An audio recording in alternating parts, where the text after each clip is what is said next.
Good morning, everyone. As you may have guessed, we are not here just to toss a bunch of seeds in the air.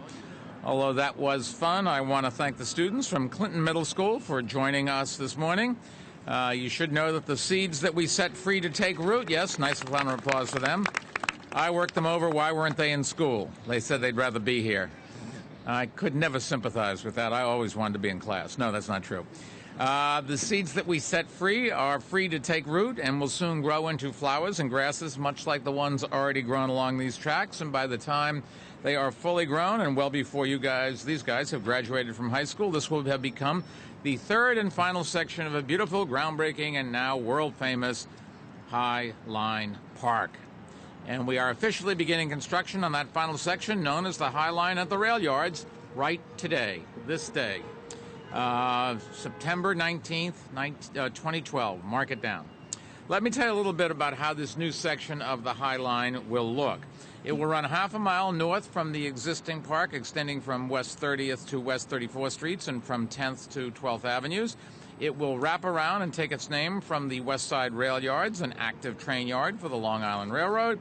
Related companies, one of the great developers in our city, has leased that property from the Metropolitan Transportation Authority and will develop a 26-acre mixed-use neighborhood, Hudson Yards, on a platform above that site, and Hudson Yards construction is slated to begin this fall.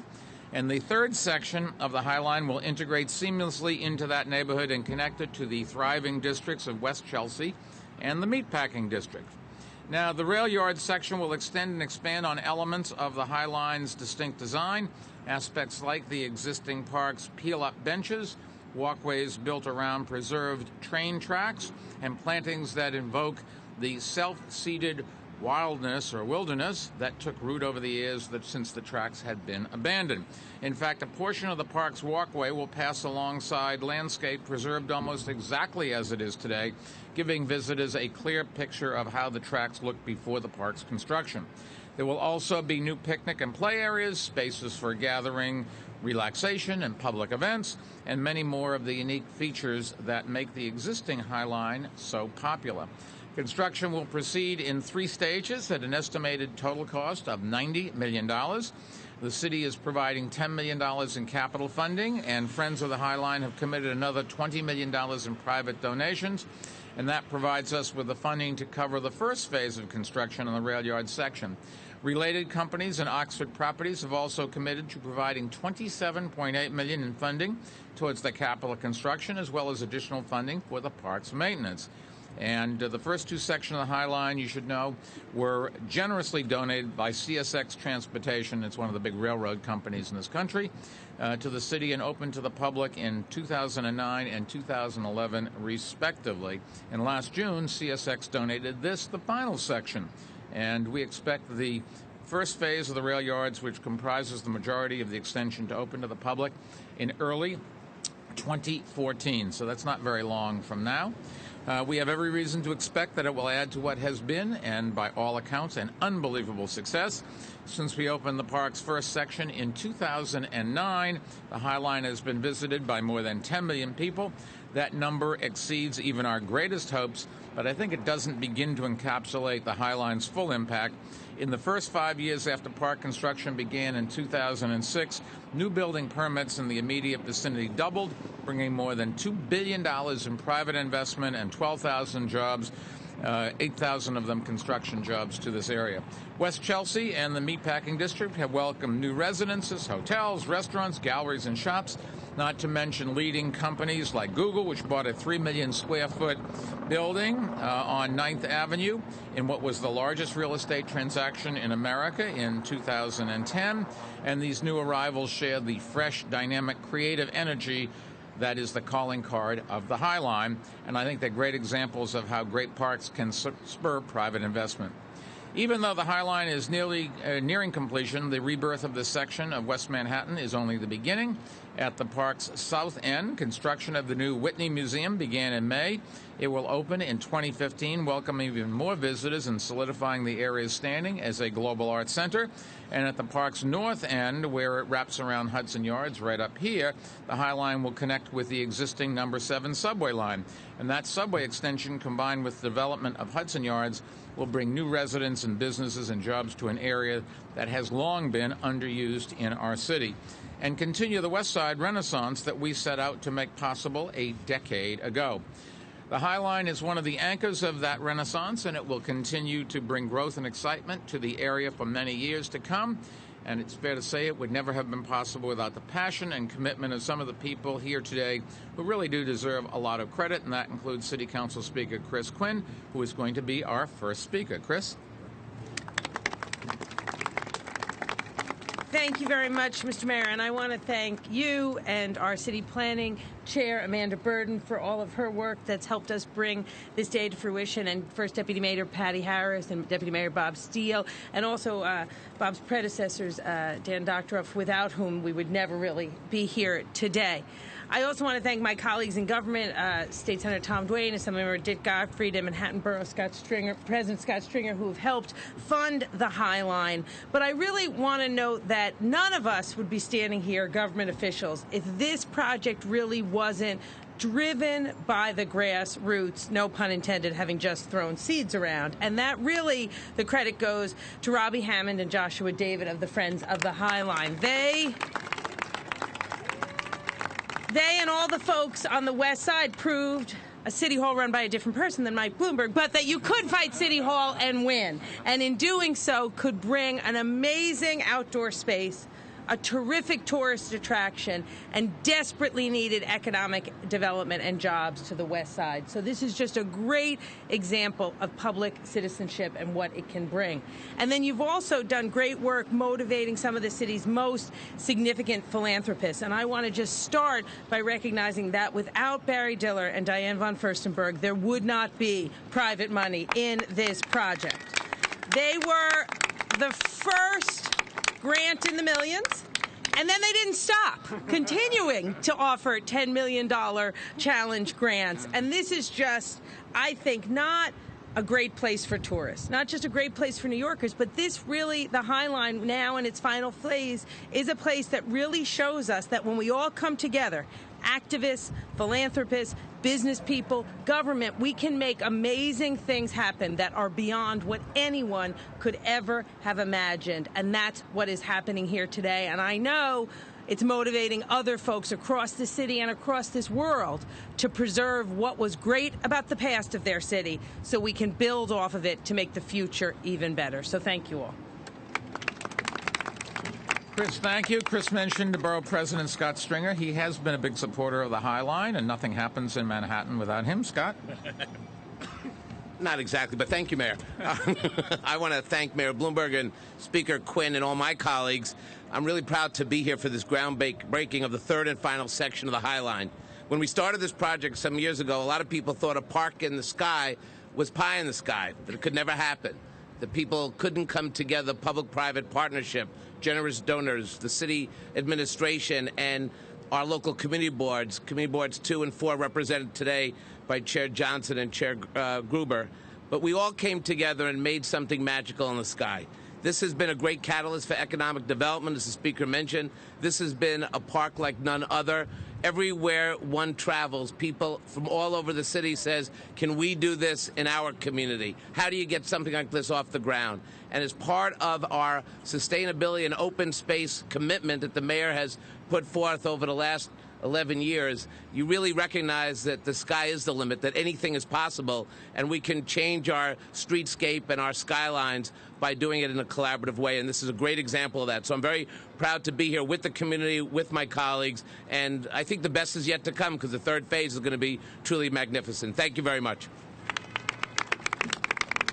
Scott, thank you. I think it's something everybody really should think a little bit about. We really do own a tremendous debt of gratitude to CSX Transportation, who donated the tracks to the city, and especially to its president, Steve Crosby. Steve?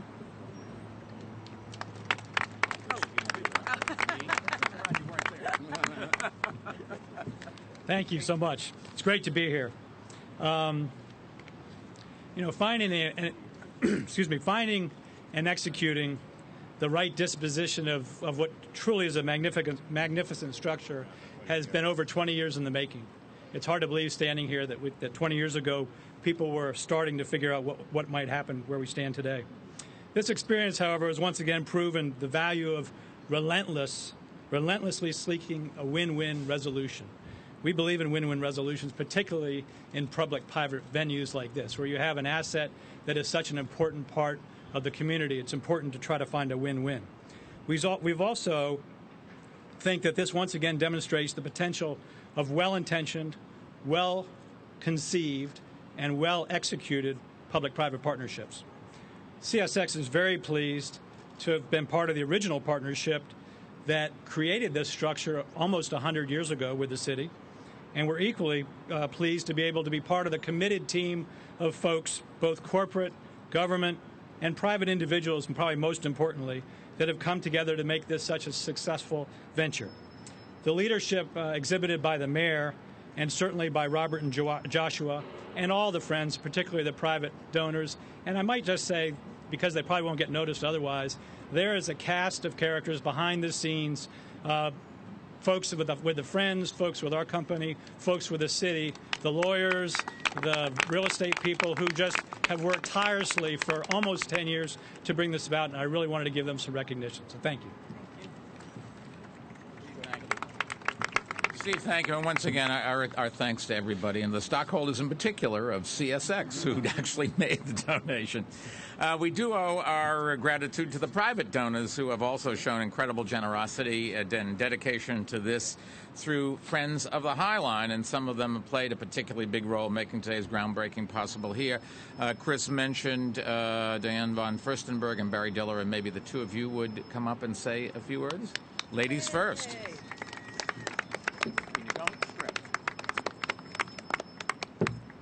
Hi.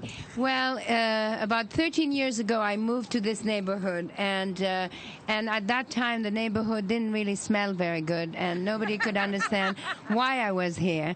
And when you move to a new neighborhood, you make friends with your neighbors. And that's when I met Josh and Rob. And they had this dream, and this dream seemed so impossible. And then they was done, and then we had the empress of urbanism here, Amanda, who believes in and who make things happen. And the idea that actually it happened. I mean, that is the one thing. One day, my granddaughter asked me, what's your favorite thing about your job? And so because she was my granddaughter and not an interviewer, I really wanted to think about what my answer would be. And I said, well, it's very nice to have dream and make them happen. And this is the perfect example of a dream that we made happen thanks to the city, the private people with a dream, a vision. And we are not. This has been an example for all over the world. And this is now, if we started 13 years ago, our child is now going to high school soon. And so we have the last stretch to do, and those are sometimes the difficult years. Anyway, so thank you, all of you. I am so honored and happy that we could be part of it, and it just makes me very happy. And the mayor said he was in a bad mood this morning, but God obviously wasn't, because he gave us good weather. I think it's kind of sad that we're not making any new High Line. Maybe for our pocketbooks it's a happy moment, but the thing is that what this has spurred is new developments. There are new projects that we're working on in this area that'll start their cycle in a year or two, and hopefully spurred by this extraordinary park. New, wonderful projects for the people of New York and for people who visit New York will be here. The only thing I'm here kind of a proxy for, literally 10,000 individuals donated to, put money up for this park. I mean, it was, you talked about grassroots earlier, but to have that broad a support for this this endeavor is just remarkable. And so on behalf of them, a thank you to all of them. I couldn't be happier than that we're almost at the end of it, though. Truly, I'd like to start all over again. Thank you. Deanne and Barry, I think I speak for all New Yorkers. Thank you. And your leadership is not just for this project, but so many other things in this city. But remember the Willie Sutton phenomenon. We're coming after you for the next project as well. That's what it's about. Next, Anissa Kamaldi Costa, president of the Tiffany & Company Foundation, and she's going to say a few words. Anissa?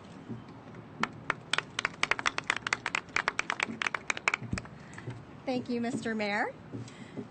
The High Line, with its unique history and design that's inspired by nature, truly reflects the Tiffany & Company Foundation's dedication to creating beautiful urban spaces that can be cherished for generations to come.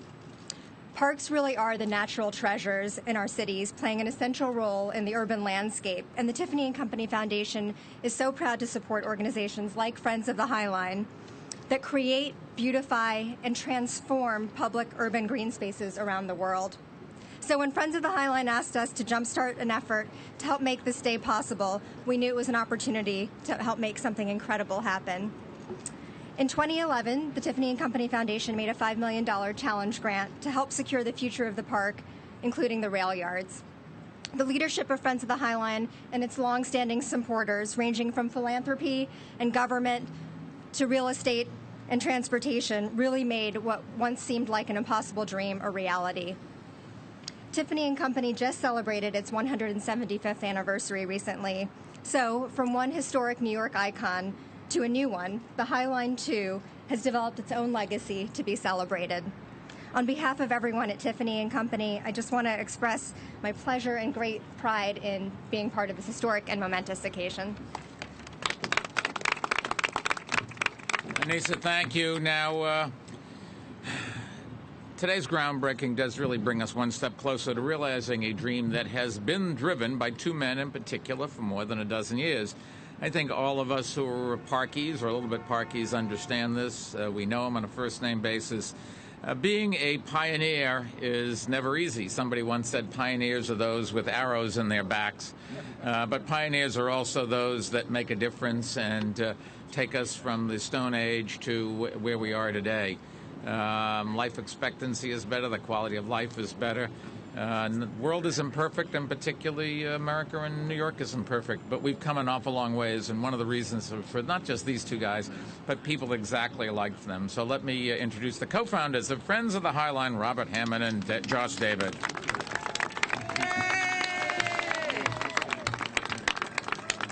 Thank you. This is a really exciting day for us. Our ultimate goal has always been to open the High Line all the way to 34th Street. And there were times when we thought it might not happen, that it was too complex, too challenging. But here we are to celebrate the beginning of construction. And one of the parts I'm most looking forward to is going to be this interim walkway that will wind through this existing landscape, the very same landscape that Josh and I first fell in love with 13 years ago. And now we're creating the chance for people to experience this wildscape for years to come. Of course, I want to thank Mayor Bloomberg and the many commissioners and members of his administration and their staff who've worked tirelessly to make our dream a reality. The High Line stands today thanks to their dedication of time and resources. Also, a huge thanks to the New York City Council under the leadership of Speaker Christine Quinn and her predecessor, Gifford Miller, who's here today. Back in 2000, the Council issued a resolution advocating for the High Line's reuse. It was our very first sign of real public support. Then the Council and Speaker Quinn later provided funding to build the park that's currently opening to the that's already open. And now, once again, the Speaker is dedicating funding, this time to help build the High Line at the rail yards. We're so grateful for her leadership and crucial moments. She's always stepped forward courageously to make this project happen. We're also grateful for Manhattan Borough President Scott Stringer. Back before we break ground on the first section of the park, he dedicated critical funding towards construction, and he has historically recognized the High Line's value in ways it could benefit the city. Our elected officials in Washington, U.S. Senators Chuck Schumer, Kirsten Gillibrand, as well as our former Senator and current Secretary of State, Hillary Clinton. We also commend Congressman Jerry Nadler. As our representative and a steadfast transportation advocate, he always shared our vision and believed in this project could actually happen. Our elected officials in Albany, Governor Cuomo, Senator Tom Duane, State Assembly Member Richard Gottfried, and Deborah Glick.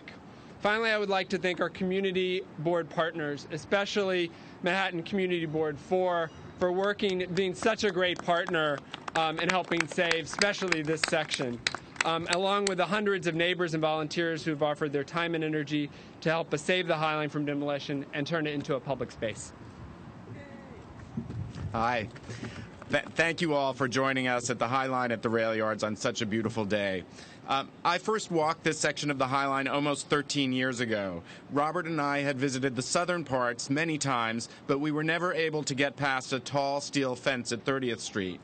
But one day, we found a burrow under the fence that some trespassers had dug. Laurie Isis, our guide from CSX, who's here with us today, gave us permission to slither underneath through the gravel and bits of metal and glass, and we came through to this side, and we saw the rail yard section for the first time. It was only then that the full opportunity of the High Line became clear.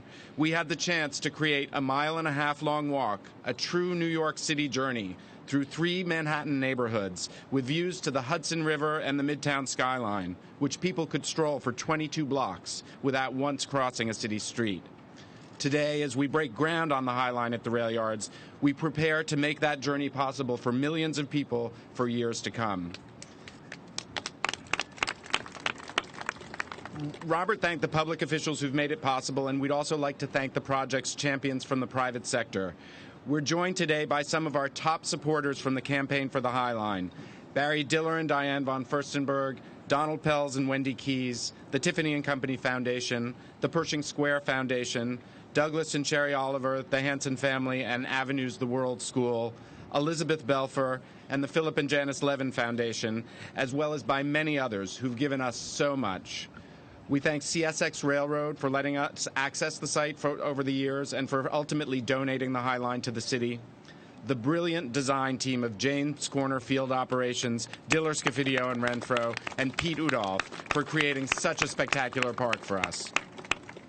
And the related companies for helping us develop the mechanism to save this part of the High Line and for providing the largest funding commitment for construction, as well as Coach for bringing its new global headquarters to Hudson Yards and for being such dedicated and generous corporate partners. We thank our board chair, John Altschuler, and all the members of our board who give so much energy and passion to support the High Line, and our staff at Friends of the High Line, including Vice President of Planning and Design, Peter Mullen, for sharing our dream of opening the entire High Line. And it's also personally very meaningful for me today to have my whole family here. Stephen and John and Roberta and Lisa and Ernie, thank you so much for being with me through this whole thing. Thanks to all these people, this site will soon be busy with construction. I hope you'll tell friends and neighbors about a unique opportunity to come up here one last time before the most active work begins, to enjoy this incredible place the way we're enjoying it today. During the first 2 weeks of October, we'll open the High Line at the rail yards to the public, free of charge, thanks to the support of Uniqlo, another of our visionary private partners. You can sign up for those tours on our website beginning 1 week from today at www.thehighline.org. We're grateful to all of those people and to all of you for making this day possible. Thank you. Josh, thanks. You mentioned Uniqlo, and Shin Odaki is here from Uniqlo, and Bruce Beal is here from Related, and you mentioned Richard Gottfried and Tom Duane, who have brought so much from Albany, and also Victor Calesi, our Commissioner for Disabilities, is here.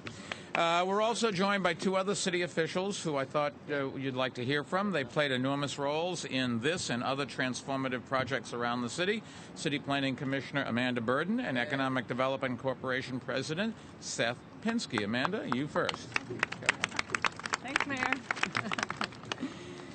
Well, this is a very exciting day indeed. So now we're at the 3rd section of the High Line, a completion, I would say, of the High Line trilogy. It's true that there was a fence and you couldn't get in here, and it's actually more than 12 years ago that I crawled through that fence with Robert and Josh, and that was, for me, a totally personally transformative moment and still really, really emotional. The notion that this piece of infrastructure could become a public open space was brilliant, but it was totally impossible. And like, how many thousands of people made this happen? Just a few of them are here today, but literally thousands and thousands of people. So the High Line still, it's up in the air, it's exhilarating, it's just transformative to be on it, but it's still very, very grounded in its community. That's its real strength. It has a foundation in its community. So this third section, what is it going to be like? It's going to be a completely different experience. As Josh said, you turn east-west, you see the skyline, you see the Hudson River behind us. It's an amazing, amazing experience. And it will also become a viewpoint and an entryway to an entirely new city.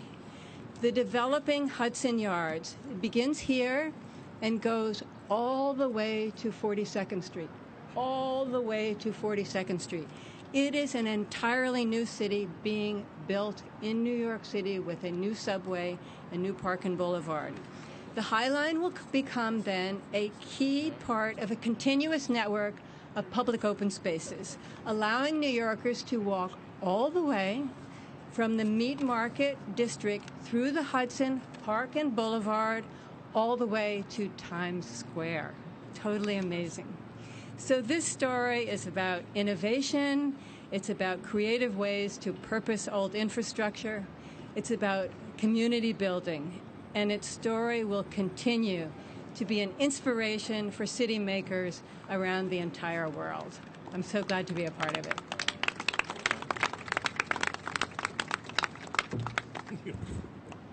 You know, in this era of hyperbole and screaming headlines, we like to label almost every project as transformative. But I have to say that this project, the High Line, truly lives up to its billing. Not only do we have here an innovative and engaging open space, but this project has also spurred billions upon billions of dollars of private investment that have changed the West Side for generations to come. And EDC, the city's Economic Development Corporation, is proud to have been a part of this. We both oversaw the construction of the first two phases and are looking forward to overseeing the construction of the third phase. And also soon we'll be contributing our Chief of Staff, Maria Torres, to the Friends of the High Line as their new Chief Operating Officer, which I think is great for Friends of the High Line and great for the city.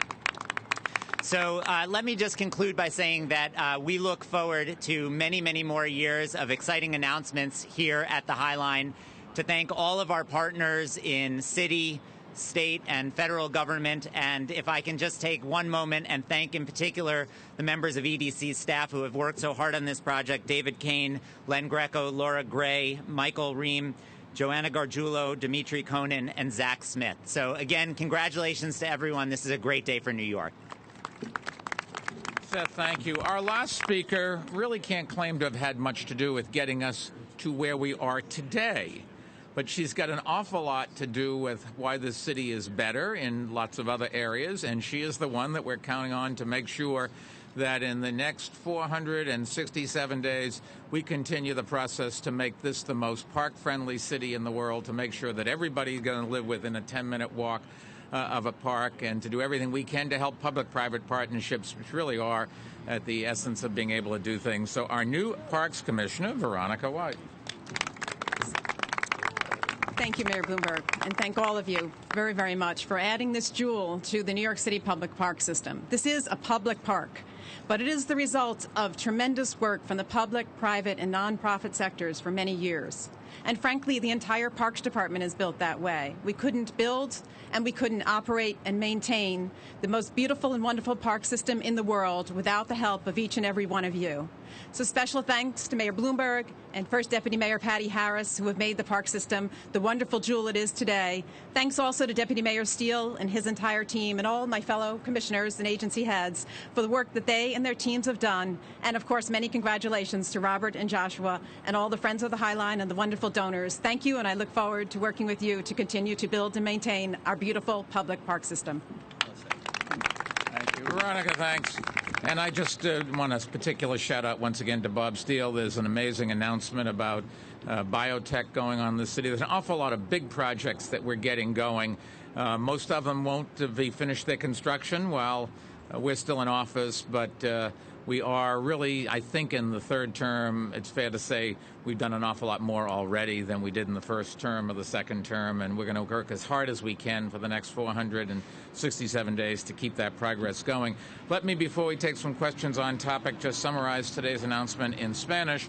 Estamos empezando construcción en la última parte de Parque Elevado, the High Line. Este parque ha sido visitado por más de 10 millones de personas desde su apertura en el 2009 y ha ayudado a mejorar esta comunidad.